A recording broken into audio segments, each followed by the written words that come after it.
So at this point, may I call on Professor Matthew Escobedo from the Asian Institute of Management. A round of applause to Professor Matthew Escobedo. Good morning. Good morning. Magandang umaga sa ating lahat. Okay, can you have the slide please?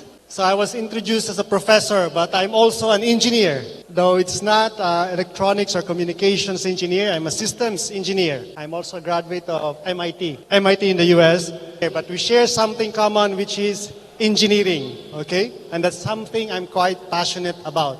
So while they're loading the presentation, when they talked about the sponsors in there, I think we're one of the few educational institutions that was in there. So I belong to the Asian Institute of Management. So just a quick introduction in there while they're loading the presentation. So the school might be known as a management school, but as more and more of our lives are facilitated by technology, business has to make sure the technology and the impact of technology is integrated in there. And we have to adapt to it.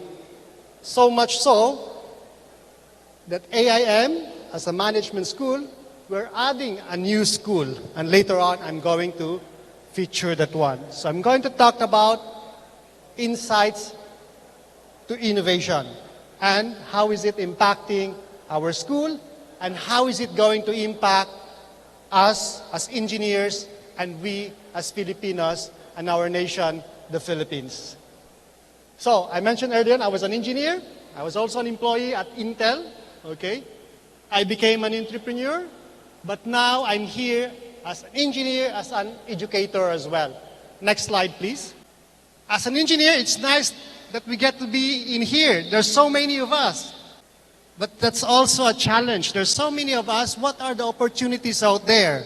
And there aren't that many. So what's happening is that there's stiff competition. If you're a board top-notcher, that would be good. But what if you're not? Opportunities are lacking. And if ever there would be a mismatch of jobs and the skills that you have. So those are some of the challenges we also have in here compared to other professions. If you are a lawyer, if you are a doctor, for instance, they command a higher price.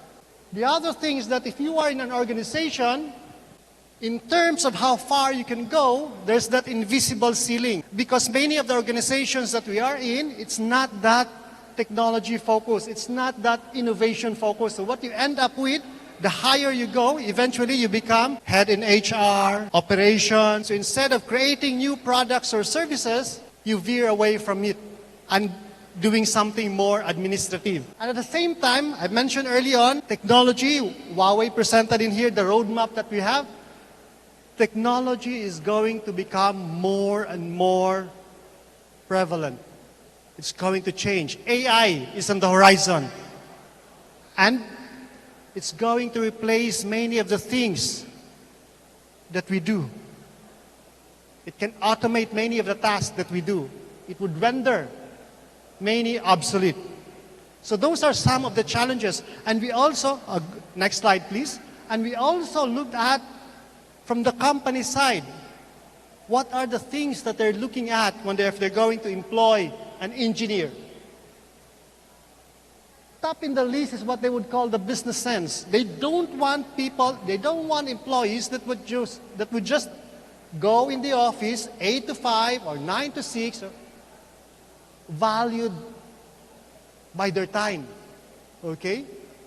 They want to have an understanding on what it is that's going to grow the business, what it is that's going to get more customers, what it is that's going to produce more products and services that's going to bring in revenues for the companies. That business sense. And also, at times, di kahon tayo, we have an equation, these are the inputs, and out comes the output. Okay? But the real world is more complicated. The inputs, you have to extract it. The data is not as clean as you'd want it to be. It's a volatile, uncertain, complex, and ambiguous. The US Department calls it VUCA world, okay? Volatile, uncertain, complex, and ambiguous world. The other thing is that we have our own language, okay? I worked at Intel, initially as a modeling and simulations engineer. Later on, I became the test chip designer, but eventually I became a consultant. And when I was in that role, I had to work with other kinds of people, the finance side, the marketing side, and somehow our language was would alienate them. Okay? You have an engineering speak. Hindi na nila maintindihan. And the other thing, in terms of how we work with other people, especially if not engineers, okay? In fact, even sa engineering profession, they would say, okay, kung IE ka, hindi ka eng. So there's sort of a barrier that we put that makes us more special than the others. So these are the things that employees would want to have, where people can work with people from other functional areas, because an organization would have these different kinds of people that you need to work with. So when you have this one, challenges of an engineer, and when you look at from the company side, the kinds of engineers that they're looking at, we at the Asian Institute of Management sees the value in you, in us. We are going to be the leaders that's going to change the world. But before we can do that, we have to change ourselves as well. Next slide, please. So what we did, just this year, we launched our School of Innovation, Technology, and Entrepreneurship. Okay? That's our newest school, where we envision it to be the Asian hub for future-ready leaders. Leaders who are not shy away, who wouldn't shy away from the complexity of this world, who are able to decide, data-driven decision-making, who is able to leverage technology to create impact not just on business but also in society. We have one program called Leaders in Innovation Fellowship, and Ma'am Arsol would be a distinguished graduate of that program as well. Okay? So under that program, we have degree programs, the Masters of Science in Data Science, we have the Masters of Science in Innovation and Business, and we have the Masters of Science in Entrepreneurship. Next slide, please. So, when we talked about data science here, it's really hardcore data science. From extracting data, the data that you're going to get, it's not going to be clean. Okay, you have to clean it. But the purpose is that now you know with the data what's happening, you have to gain more insights. You have to create models that's going to predict what's going to happen next. But more importantly, with these insights, what actions are you going to take?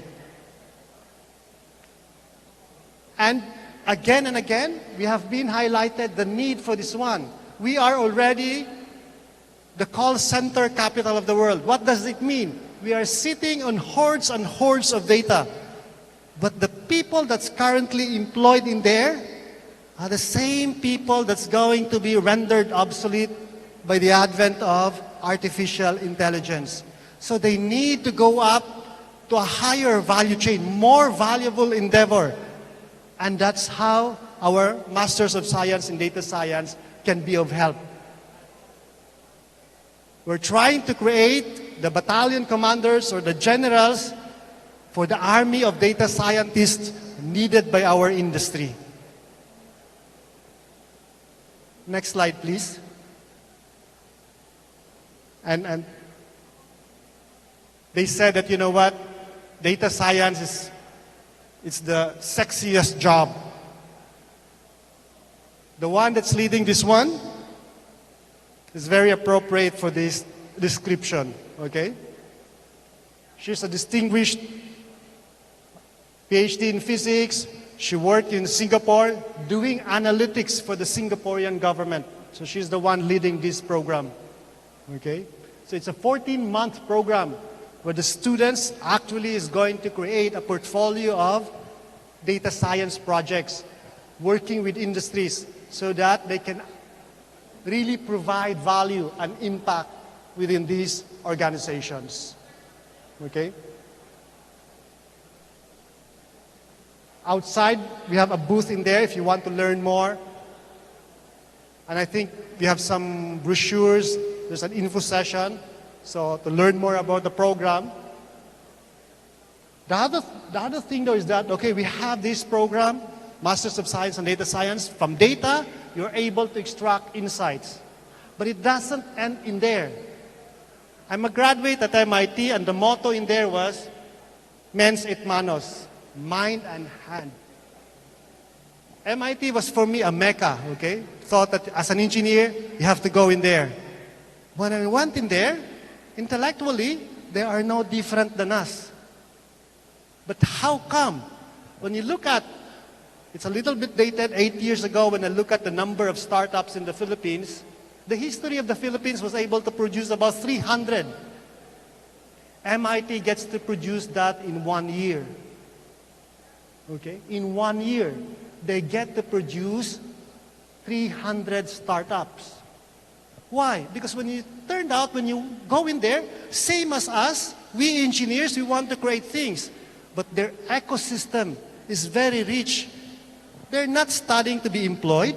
They're studying to understand something, to create something that's going to impact people.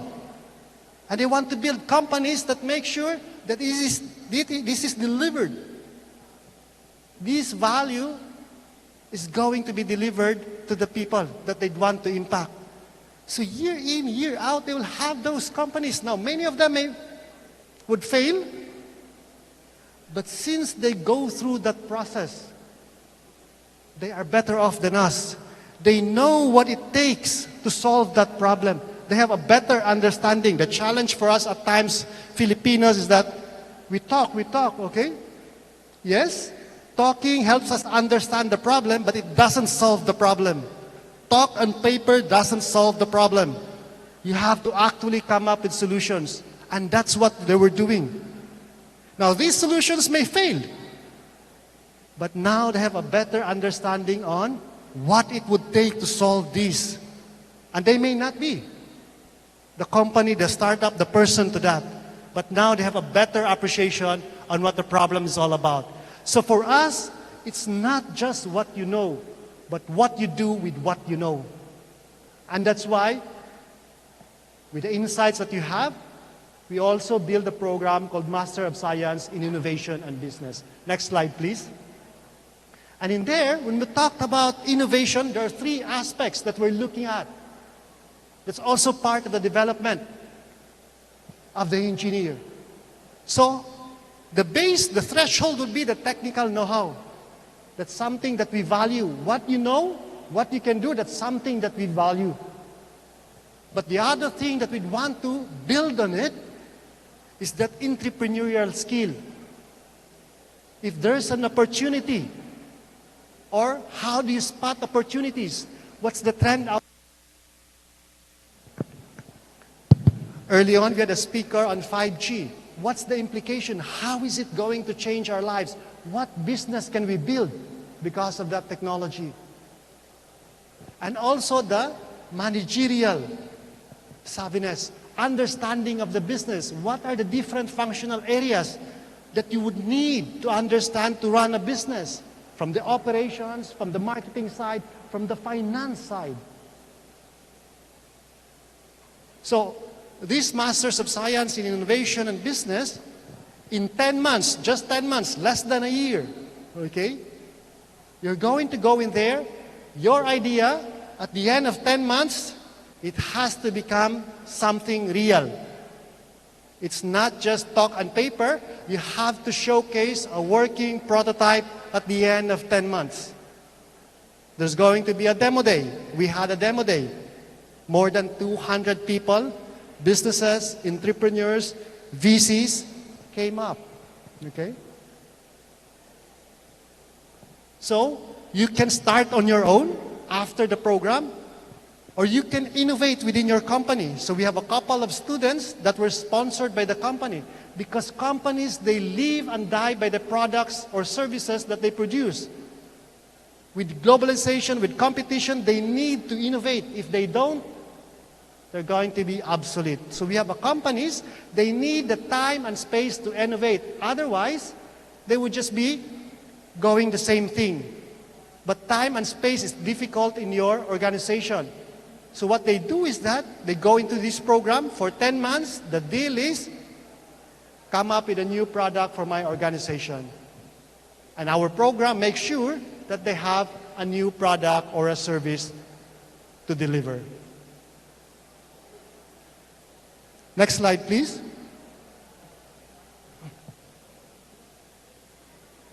Next slide, please. Okay. In terms of the process that we have, so the aspects, we have the market focus, business, and then the product. The process, it's inciting, ideating, and implementing. We immerse them into the context so that they get to understand what the problems are. And then, they need to come up with ideas to solve these problems. And they need to implement those. And they need to go back to the customer and saying, is our implementation proper, correct? If not, they go back to the drawing boards. So in 10 months, they keep on iterating. They keep on iterating until they have something which is what we call product market fit.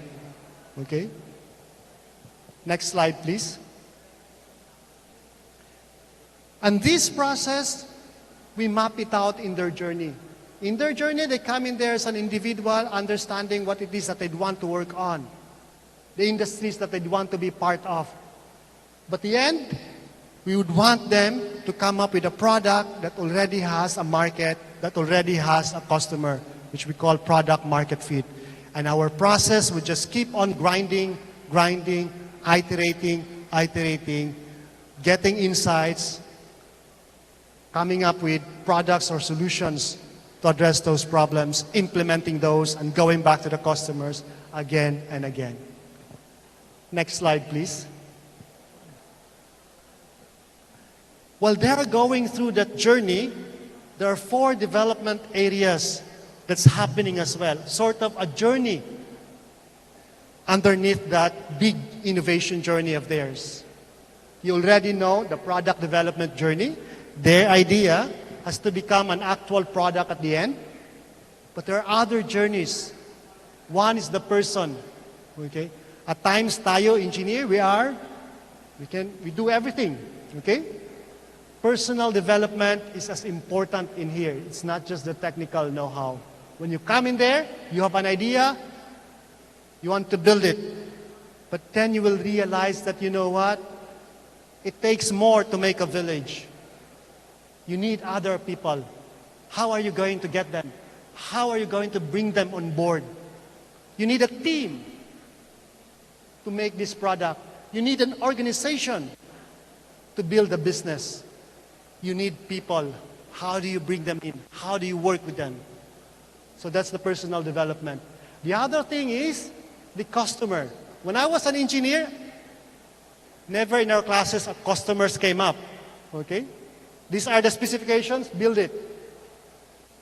But then I realized, being exposed at Intel, studying at Berkeley, studying at MIT, this is very important. Your success would depend on how well you know your customers.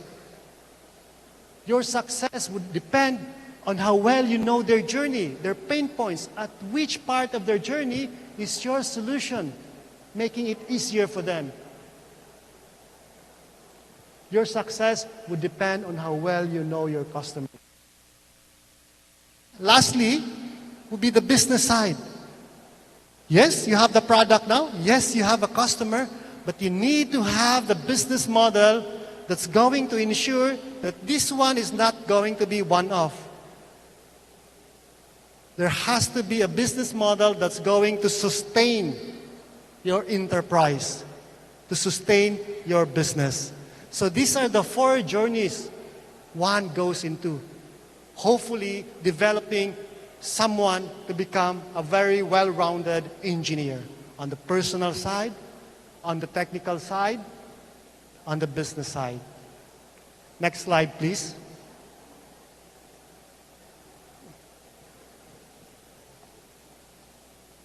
So we started this year. This year was our first run, January. Our calendar is January to December. We'll have another batch next January. So this is our first year. But I'm very proud of our success stories. Last September, we were in New York, okay, in the United Nations. Why? The United Nations, they opened up a competition. It's called Breakthrough Innovation Challenge. How can you leverage technology to support the Sustainable Development Goals? That's the challenge. It's an open competition.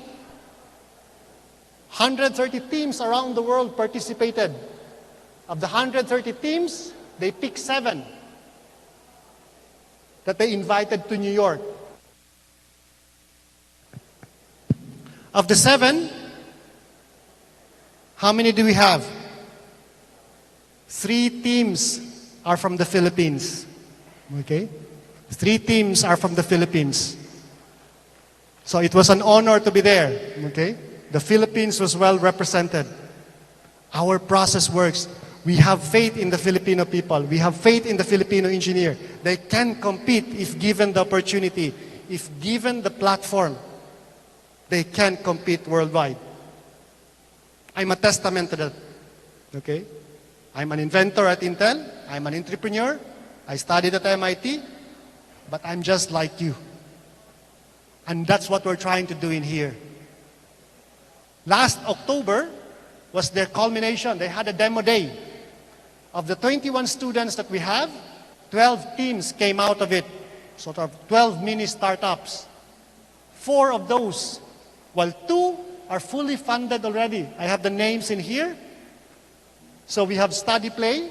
Their ask was 800,000. They got 2 million from investors. Okay? Engagement, it's already fully funded, registered in Singapore. Okay? It's a doctor-patient platform.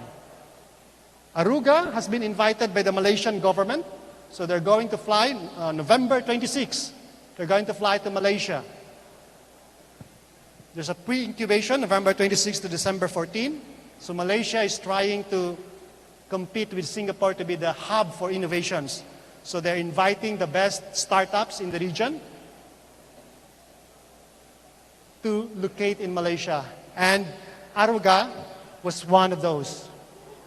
So these are some of the companies, some of the startups that in our first year went through that journey, did their innovation journey. They are no different from us. These are engineers as well. Our students are engineers. Okay? There's this saying by Lao Tzu, okay? A journey of 1,000 miles begins with a single step. I'd open that question for you also.